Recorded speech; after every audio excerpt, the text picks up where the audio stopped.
আমার আবু বকর জীবনের শেষ সময় ঘরের মধ্যে শুয়ে আছে, বিমারের মধ্যে রয়েছে। 3 দিন সালে সব হচ্ছে, লাখো লাখো মানুষ চলে এসেছে, পীরকে দেখতে পাইনি, কাঁদতে লেগেছে। আপনাদেরই দাদু পদ্দাদু হবে, হাউমাউ করে কাঁদে, হুজুরকে দেখতে পেলাম না। এই সময় পাচার হুজুর কেবলা ঘরের মধ্যে গিয়ে বলতে লেগেছে, আব্বা জান লাখো মুরিদ আপনার জন্য কাঁদে, আপনি যদি বলেন একটু বাইরে যেতে হবে। দাদা হুজুর বলেছিলেন, বাবারা আমি আবু বকর উঠতে পারছি না বাবা, বিমার অসুস্থর জন্য বাবা, কি করে আমি যাব বাবা। মুরিদরা বলে, ওই সময় ছেলেরা বলেছিলেন, হুজুর দরজাটাকে কেটে আপনি শুয়ে থাকবেন তক্তপোষের উপরে, ওই তক্তপোষটাই চাগিয়ে বাইরে বার করব। দাদা হুজুর বললেন, ঠিক বলেছো বাবা। ওই অবস্থায় বার করা হলো। দরবারে যখন বার করে, বিশাল চিৎকার দিয়ে লাখো মানুষের চোখের পানি। দাদা হুজুর কি বলেছিলেন, বাবারা কুল্লু নাফসিন যায়িকাতুল মউত, কেঁদো না বাবা, কেঁদো না বাবা, সবাইকে একদিন মৃত্যুর স্বাদ চাখতে হবে বাবা। আমি আবু বকর তোমাদের জন্য বাবা অনেক কিছু করে রেখে গেলাম। এই বাংলা শিরক ভরা ছিল, তাকে আমি মুক্ত আল্লাহ করিয়েছে আমার দ্বারা। পীরের নামে জবাই করা হতো, আমি বন্ধ করেছি। মিথ্যা আস্তানাতে উঁচু করে গম্বুজ তৈরি করে সেখানে চাদর ছড়িয়ে দিয়ে নানা রকম বেশরিয়াতি কাজ হতো, নাচ গান হতো, হিজড়ে নাচ হতো, জেনা ব্যভিচারীও হতো। আমি আবু বকরের দ্বারা আল্লাহ বন্ধ করিয়েছে বাবা।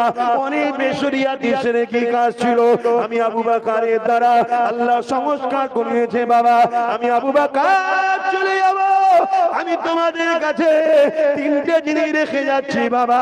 প্রথম নম্বর হলো আহলে সুন্নাত ওয়াল জামাত, যে সিলসিলার আমি ইমাম হয়ে এসেছিলাম। দ্বিতীয় নম্বর হলো আমার ওসিয়তনামা, এটাকে তোমরা ধরে রাখবে।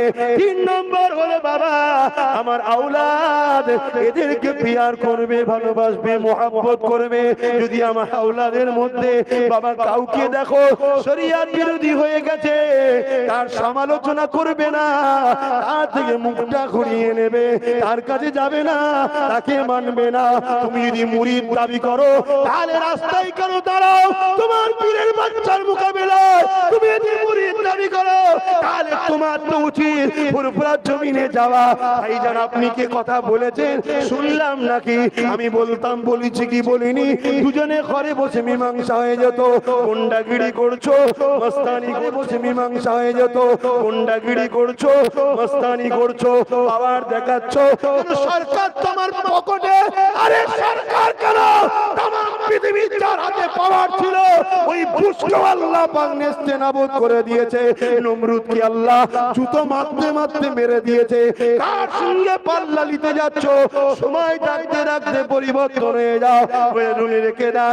যদি এর পরও কারো জানতে ইচ্ছা যায়, তুমি যদি মুরিদ হও, তোমার তো উচিত লিখিত দিওয়া।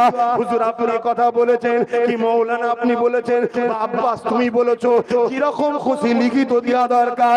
রাস্তায় দাঁড়িয়ে তুমি যদি ঝগড়া লাগাও, সমাজে মেসেজ যাবে মোল্লাদের রান খাওয়ালিয়ে ঝগড়া হচ্ছে। বদলামটা আমারও নয়, তোরও নয়, বদলামটা আমার ধর্মের হবে, ঠিক না বেটি? তুমি যদি মুরিদ হও, দাদা হুজুরের কথা মানবে না, ভণ্ডমি সব বেরোবে। দাঁড়াও, এখনো সময় আছে। আমরা বৃহৎ স্বার্থ চাই। মুসলিমদের বর্তমান পরিস্থিতি খুবই খারাপ। এনআরসি অলরেডি চালু হয়ে গেছে। ধর্ম সবাই বলা উচিত নয়, বলছি না, তথাপিও সজাগ করছি।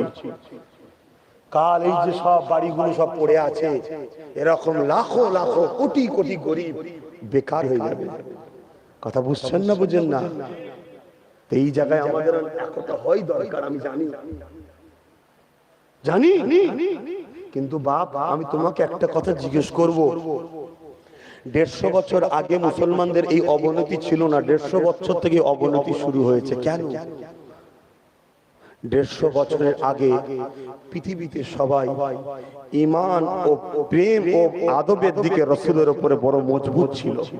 রিসেন্ট অনেক দল মত ফিরকা বেরিয়ে গিয়ে রাসূলের আদব ও প্রেমটা আমাদের দিল থেকে সরাচ্ছে। আমরা যখনই জিতেছি, কামিয়াবি হয়েছি, একটা পাওয়ার, এই পাওয়ারটার নাম হলো ঈমান। জোরে বলুন সুবহানাল্লাহ।